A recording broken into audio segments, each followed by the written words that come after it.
Guarda, Fernando, lo que decís a partir de ahora. Bueno, Carolina es nuestra inteligencia artificial en el comienzo de este tramo del programa, porque nos acompaña el profesor Freddy Vivas. Profesor, un gustazo, ingeniero, ¿cómo está usted? ¿Bien? Un placer, muy contento de estar acá. Bueno. Y dar la bienvenida a la inteligencia artificial también, ¿no? Bueno, vamos a hablar con el profesor y fundador de Rocking Data, así se llama. Así es. Y autor del libro ¿Cómo piensan las máquinas?, que me lo acaba de regalar y sinceramente le agradezco. Es muy curioso porque el libro obviamente tiene un hombre mecánico, un robot en la portada, pero en un circulito dice prólogo escrito por una inteligencia artificial. Sí, es muy llamativo, ¿no? Pero qué mejor manera de contar qué es la inteligencia artificial que con un ejemplo de esa manera, ¿no? Exactamente. Y pasó que yo estaba escribiendo el libro, lo terminé, y la editora me dijo, bueno, tenés un prologuista, ¿quién va a ser tu prologuista? Y no tenía ningún prologuista. Entonces tuve que ponerme a pensar, y en esa búsqueda, bueno, en gente de mi equipo, de mi empresa, estaba probando estas tecnologías que hoy ya son súper conocidas, el ChatGPT y todo eso, sí. Pero hace 2 años no. Empezamos a experimentar, y ese experimento llevó a armar un texto que está buenísimo, porque es el prólogo del libro, ¿no? ¿Cómo cargas vos la inteligencia artificial para que el GPT-3 te devuelva este prólogo? Mira, hoy... ¿Cómo la estimulás? Hoy casi Esta es una pregunta inicial que hago, ¿no? Sí, obvio. Hoy casi que el proceso es totalmente diferente a ese que yo hice en ese momento, que era mucho más artesanal. Ahora está funcionando en una web. Es importante también decirlo porque andan circulando falsas GPT. Entonces hay gente descargándose aplicaciones. No existe aplicación de esto, no es una aplicación. Es una página web que entras y pones, por ejemplo, AI.com, AI y latina.com, y entras directamente a ChatGPT. O pones openai.chat.com y entras también de la otra forma a la misma herramienta. No tenés que bajar de nada del celular. Eso es importante porque hay gente robando datos de esta manera. Entonces, tenemos que recordar eso. Si quieren, después lo repetimos otra vez. Esta aplicación es una aplicación que ya está entrenada. Eso que vos decís es entrenamiento. ¿Qué significa? Las máquinas, la inteligencia artificial, es una simulación de la inteligencia humana y no aprende con reglas. No le tenemos que dar demasiadas indicaciones o decirle esto se hace así, así, así, como pasaba antes con la programación tradicional, sino que le damos muchos ejemplos. Le damos datos y la inteligencia artificial lo que hace es con esos datos se entrena para después hacer algo. Específicamente, ChatGPT se entrenó con muchos textos. Imaginemos 17 billones de páginas web, toda la Wikipedia, blogs, un montón de cosas que es como que los leyó a todos y con inteligencia artificial los procesa, usa estadística, usa matemática, todo eso, y te da textos de una calidad altísima, ¿no? Eso es lo que estamos viendo hoy. Ahora este prólogo, que por supuesto es un prólogo de por lo menos 3 páginas que están en tu libro, ¿vos lo tuviste que corregir o Cero. Nada. Increíble fue. Yo la verdad que también me sorprendí en esa época porque no era tan normal utilizar estas herramientas. En ese momento no existía ChatGPT, existía GPT. GPT que es como el motor de inteligencia artificial que está atrás de ChatGPT. Es la inteligencia artificial en sí misma, ¿no? Y yo lo que hice fue entrar ahí y le dije, abría como una ventana, como si fuese Word o alguna otra herramienta así, que yo le escribí, le puse, hola, soy Freddy Vivas, estoy haciendo un libro de inteligencia artificial. Me gustaría que me digas algo sobre los humanos, qué pensás de la inteligencia artificial, cómo podemos complementarnos. Le puse frases como esa y tenía un botón que era como enviar. Como un enter. Enter, le dabas enter y te generaba textos. Me generó ponerle... Apretaba un botón, me generaba un párrafo. Apretaba de vuelta, me generaba un párrafo distinto. Ejecuté así tipo 20, 30 veces. Todo eso lo pegué en un Word, lo pegué en un documento, se lo pasé a mi editora y le dije... Lo pasé a español porque en ese momento solo estaba en inglés. Y le dije, si queremos poner esto en el prólogo, yo lo que pido es que no lo cambiemos en nada. No lo editemos. Ni una coma. Aunque esté bien, esté mal, no importa. Si les interesa, lo hacemos así. Me dijeron, sí, buenísimo, es re interesante. Y después terminó en la portada del libro, cosa que yo no me imaginaba. Que mucha gente me dijo, es el primer libro del mundo que no está escrito 100% por un humano. Y eso me enteré después, ¿no? ¿Cuánto tiempo lleva el tiempo del desarrollo, por lo que vos sabés, de lo que hoy llamamos inteligencia artificial? ¿Cuándo comienza? ¿Cuándo comienza a rodar esta pequeña bola de nieve que hoy es tan gigantesca? Mira, la inteligencia artificial como concepto tiene más de 50 años. O sea, de la época de Alan Turing. Entonces, si escucharon a Alan Turing, es como el padre de la computación. Y hay una película que se llama El Código Enigma, que es muy interesante, que él es como que inventa la lógica computacional, ¿no? Por lo que vi acá, porque el libro me acaba de llegar, me lo acaba de regalar y te lo agradezco, profesor, pero hay una cita de Turing, dice: aquellos que pueden imaginar cualquier cosa pueden crear lo imposible. Turing era un visionario. Claramente en esa época no fue comprendido, y él decía, si podemos crear máquinas que piensen, ¿cuánto vamos a entender sobre el pensamiento humano? Decía, ¿no? Y él, esas bases de la lógica de las computadoras es lo que nos permite tener hoy los celulares que tenemos. Se creó hace más de 50 años la inteligencia artificial. Lo que cambió en los últimos años es que tenemos internet muy potente, que tenemos datos en el celular todo el tiempo y que hacemos todo de una forma digitalizada. O sea, eso es nuevo en los últimos 10, 15 años, donde tenemos el concepto de Big Data, que es grandes volúmenes de datos, que tenemos datos de fotos, de videos, compramos online, estudiamos online. Todo eso genera grandes volúmenes de datos que la inteligencia artificial utiliza para hacer determinadas cosas. O sea, ChatGPT no podría funcionar si no hubiese existido Google, o si no hubiese existido Internet o los celulares. Son como complemento, como derivado, digamos. Exactamente. Cuando la gente me pregunta, mucha gente, Stephen Hawking, por ejemplo, dijo, antes de morir, dijo, la inteligencia artificial es quizás la invención más importante de la historia de la humanidad. Y después remató diciendo, esperemos no sea la última invención. Pero lo que él quiere decir es, la inteligencia artificial puede ser una revolución a nivel Internet. Eso es lo que yo pienso. Misma revolución de la computadora años atrás. O sea que tenemos computadora, celular, Internet, inteligencia artificial. Hace un ratito un oyente, porque yo dije que venías y dije, bueno, si alguien tiene algunas preguntas, que seguramente algunas preguntas habrá, pero un oyente, lo trajimos como muestra, dijo, ¿cuán peligrosa es la inteligencia artificial? Creo que más o menos era el concepto, ¿no? Sí, para reemplazar las voces o identificar claves de seguridad. Claro, sí, porque hubo casos hace no mucho. Lo que estamos hablando de inteligencia artificial tiene muchos usos y campos distintos de investigación, ¿no? Y el campo que estamos hablando específicamente es la inteligencia artificial generativa, que es la que genera contenido sintético, contenido nuevo, textos nuevos, imágenes nuevas, que pueden ser fake news, por ejemplo, que hace poco tuvimos lo del Papa con la campera blanca.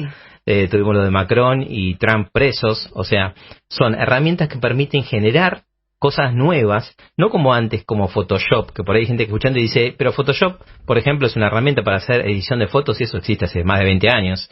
Y es verdad, pero eso es agarrar y hacer retoque de fotos. Esto es diferente. Le das una herramienta y le decís, haceme al Papa con una campera estilo deportista, y te lo hace. Esa es la revolución que estamos hablando, ¿no? Y en el caso, por ejemplo, de voces, estamos hablando de la misma tecnología, inteligencia artificial generativa, que pasó hace no mucho, hubo un caso de intento de secuestro, utilizando voces de una persona, se clonó esa voz. Pero no ya voces de, no sé, de ustedes que están todo el día hablando, ¿no? En radio que debe haber horas y horas de grabación de ustedes, de sus voces, no los quiero asustar, pero están siendo grabados todo el tiempo, y si se tomara esa data, se podría generar una voz artificial de cualquiera de ustedes, pero también se probó con pequeños muestras de audio, ¿no? Y eso es desafiante, puede convertirse en un peligro, puede convertirse en muchas simulaciones de personalidades, y hay que estar súper atento a eso, ¿no? Sí, porque yo siento que, no sé si esto es así lo que voy a decir, pero de alguna manera lo siento, que frente a la inteligencia artificial no hay protección que valga. Tenés también la inteligencia artificial funcionando en contra de la inteligencia artificial mala, digamos, ¿no? Sí. Y te pongo un ejemplo. ¿Qué pasa con esto de las imágenes falseadas? Que mucha gente dice, no, bueno, pero podés notar en el ojo que es distinto, que las manos no las genera bien. Es verdad, pero eso pasa hoy. En 15 días, en un mes, 2 meses, ya lo va a hacer mejor y no te vas a dar cuenta, ¿no? Si es algo artificial o es algo real. Pero también ya está pasando que, por ejemplo, Instagram, cuando vos subas una foto que está modificada digitalmente, que es artificial, digamos, te va a informar eso. ya vamos a empezar a ver cómo la inteligencia artificial de Instagram, de Google y todas esas herramientas van a empezar a darnos esa información. Una especie de policía. Exacto. Yo me imagino, a futuro, una especie de sello. Esto es muy loco, lo quiero compartir a ver qué opinan ustedes, pero yo me imagino todas las cosas que vemos, que posiblemente sean hechas por una inteligencia artificial o hechas por un humano y que dudemos, que tengan una especie de sello de aclaración, claro, como un etiquetado, ¿no? Me imagino que eso va a empezar a pasar, sí, y que veamos, este audio que estás escuchando es artificial, este texto que estás viendo es artificial, este video es 100% real. Una ¿no? advertencia.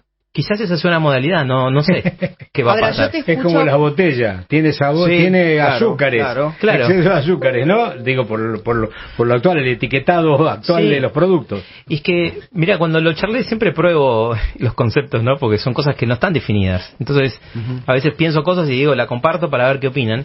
Y me pasó la otra vez que lo hablaba con una persona y me decía, ¿pero para qué querés saber si es artificial o es real? Por ejemplo, si estás hablando en un call center. A mí me pasó el año pasado, estuve en España, llamé a una aerolínea para hacer un reclamo y me atendió una máquina. Pero yo me di cuenta después de hablar 5 minutos que era una máquina. Nunca me dijeron, es una máquina. Mira. Y era la capacidad de... ¿Conocen Alexa? De lo de Amazon. Sí, claro. Sí. Bueno, usan la base de Alexa para generar esa charla. ¿Está Silvina enganchada? Bueno, sería bueno que le engancharan a Silvina, porque hoy Silvina hablaba de que el tipo que descubrió que el 11 de abril era el día más aburrido de la historia, sí, porque no habían pasado grandes cosas, o lo que había pasado no trascendía demasiado, no había nacido ninguna persona notable y demás. Bueno, ahora le vamos a preguntar a Silvina que lo plantee exactamente. Silvina, sí. A ver, justo apareció... Sí, acá los estoy escuchando, está re interesante la charla. Bueno, ¿cómo era finalmente lo que contaste del señor este? Claro, porque él había cargado 300 millones, ¿cuánto era? Ya te digo el número exacto, cargó un algoritmo y sumó 300 millones de noticias. Y él se llama William, capaz lo conocen ahí, William Tunstall Pedow, cargó 300 millones de noticias y ahí no sé cómo programó el algoritmo para que dijera cuál era el día más aburrido de la historia. Bueno, y ahí llegó a la conclusión que había sido el 11 de abril de 1954. Pero esto le sirvió a este programador para saltar a la fama y justamente él fue como el que creó Alexias. Claro, lo que después se convirtió en Alexa, claro. Mirá, qué bueno. Sí, es muy loco. Mirá, hay una serie que a mí me encanta sobre Bill Gates, que no sé si la vieron, que está en Netflix, que creo que se llama Dentro de la mente de Bill Gates, que cuenta toda su historia. Y me acuerdo uno de los primeros proyectos que hizo él, siendo muy joven, fue crear un algoritmo de asignación de aulas y turnos a los alumnos en un colegio que tenía un montón de aulas, un montón de alumnos, muchísimas materias y muchas restricciones. Y era, por ejemplo, bueno, si pones acá esta aula, acá a esa hora en una sala de música, entonces no pongas temas que tengan que estar muy concentrados para que la música, o los alumnos que se anotan en esta a veces dejan, entonces ponerlo más temprano, para muchas restricciones muy complejas. Y el humano, cuando tiene muchas variables para analizar, nos cuesta un montón. Somos muy inteligentes, hicimos cosas increíbles, pero la data, el análisis de datos, la inteligencia artificial te sirve para entender problemas muy, muy complejos que hasta a nosotros como humanos se nos escapan. Ya está pasando en el mundo de la salud. Por ejemplo, el otro día hablaba con una persona de un laboratorio de algunos estudios que demostraron la inteligencia artificial detectando patrones en el ojo humano que eran como gente proclive a tener, con mucha posibilidad de tener un infarto. Y esa información puede servir para salvar esas vidas, y las personas que trabajaban en esos proyectos no entendían cuáles eran esos patrones, esas variables en el ojo, no entendían exactamente cuáles eran, pero sí se daban cuenta que esa data era correcta y podía servir para tomar una decisión que salve vida de personas. Es increíble, ¿eh? Ahora, digo, me parece súper interesante, te estoy escuchando atentamente, digo, esta evolución, ¿no?, de la inteligencia artificial, y se me ocurren un montón de cosas, pero una de las primeras que se me ocurre es cómo afecta toda esta evolución, por un lado, en el deterioro emocional de las personas, ¿no? Porque, digo, es como tan abarcativo todo, que en un mundo donde estamos, digamos, muy solos, si se quiere, ¿no? Y no hablo solamente de la pandemia, digo, se ve gente muy sola, gente de pronto que está como muy metida para adentro, que no sabe cómo resolver sus temas emocionales, y esto por otro lado te resuelve todo lo que supuestamente te resuelve, ¿no? Sí, es un tema muy interesante para abordar desde la psicología y la sociología también, ¿no? Hay varias cosas. Una es, por ejemplo, usos que se están dando de robots de compañía, ¿no? Hay que decir, la inteligencia artificial no necesariamente tiene que tener un cuerpo físico. Uno está acostumbrado a pensar en un Terminator con inteligencia artificial, pero podría ser un código de programación. Alguien con quien dialogar, decís vos, desde una máquina. Claro, el chat GPT no tiene cuerpo físico, pero puedes interactuar. Pero hay robots físicos también con inteligencia artificial, por ejemplo, en Asia, que son robots de compañía. ¿Y qué pasa? Hay mucha gente en Europa y en Asia que por primera vez en la historia está equiparada la cantidad de gente que vive sola a la cantidad de gente que vive acompañada. O sea, mucha gente viviendo sola, mucha gente grande viviendo sola. Y vos decís, lo ideal sería que esté un familiar cuidándolos, acompañándolos. Sí, lo ideal sería eso. Pero si no está, bueno, ahí aparecen, por ejemplo, robots de compañía que si un anciano se cae al piso, levanta ese sonido y llama directamente a una ambulancia. Qué bárbaro. O que tiene una pulsera y le toma las pulsaciones y ante una alerta de determinado ritmo cardíaco o lo que sea, emite una alarma. O sea, ¿es válido para los chicos también esto? Yo en España conocí una empresa que tenía como unos sensores que se ponían cerca de las cunas de los bebés, ¿no? Y era como que identificaba el llanto, qué tipo de emoción estaba pasando un chico, ¿no? Y muchos padres jóvenes decían, a mí me resirve porque no sé si llora porque me duele la panza o llora porque, no sé, lo que sea. Sí, o sea, hay usos que pueden estar buenos. También está el otro extremo, como en la ciencia ficción, la película Her, ¿se acuerdan? La de Joaquin Phoenix. Buenísima. Es buenísima, que es un tipo muy solitario, que se enamoraba de la computadora y toda su vida era la computadora y prefería no salir para estar con la máquina. Entonces, los usos hoy son muy diversos. Va a haber usos que no vamos a estar de acuerdo, que no nos van a parecer éticos. Y hay otros que pueden servirnos, ¿no?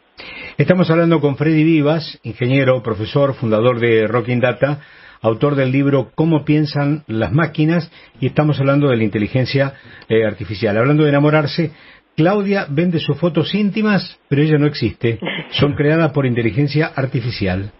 La foto muestra el rostro de una joven de pelo largo y oscuro, sonrisa suave que dice sentirse guapa. Bueno, Claudia, que así se llama, se ofrece a vender fotos de desnudos a cualquiera que le envíe un mensaje privado. Es bastante popular, dice. Un usuario ha dicho, joder, eres preciosa. Pero no es real, es falsa. Creada por la inteligencia artificial.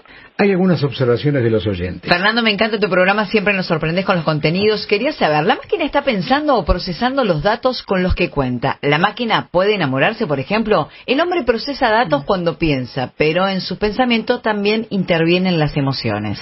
Es un temón ese. Sí, yo al terreno de las emociones quería llegar. Llegó el oyente, dale. Es un temón.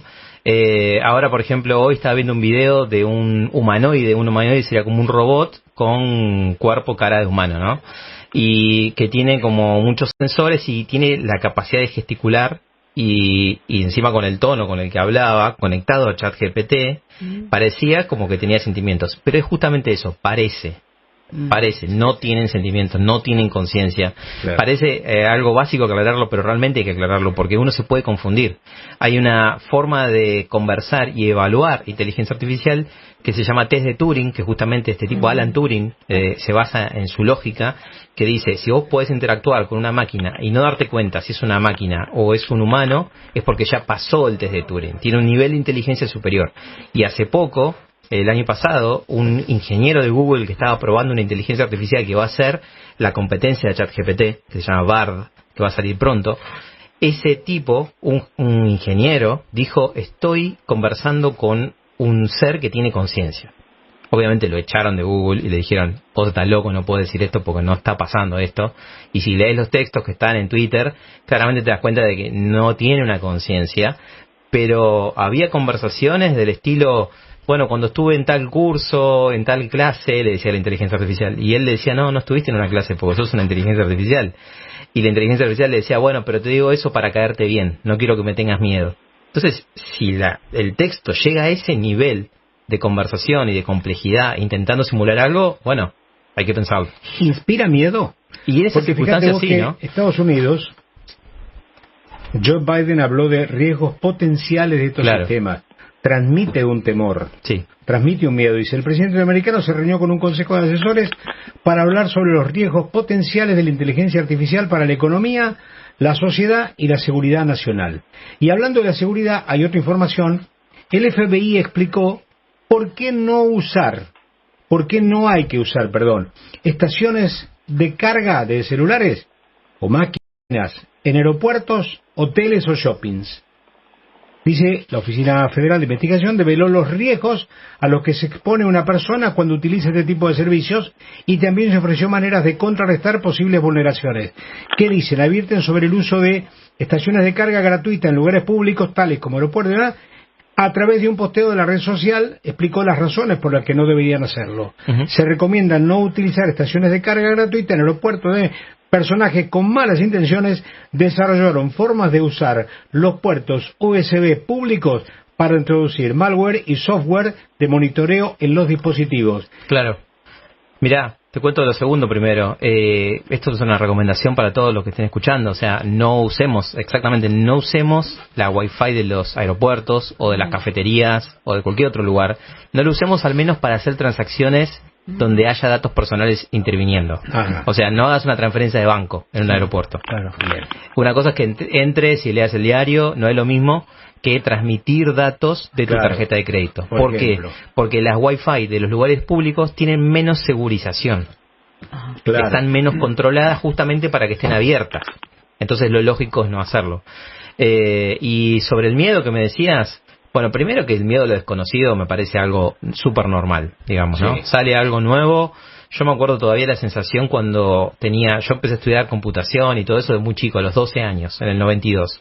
Y a los 13, 14 años, en un instituto donde estudiaba, vino una persona y nos dijeron, hoy va a haber una clase especial, vamos a navegar en Internet.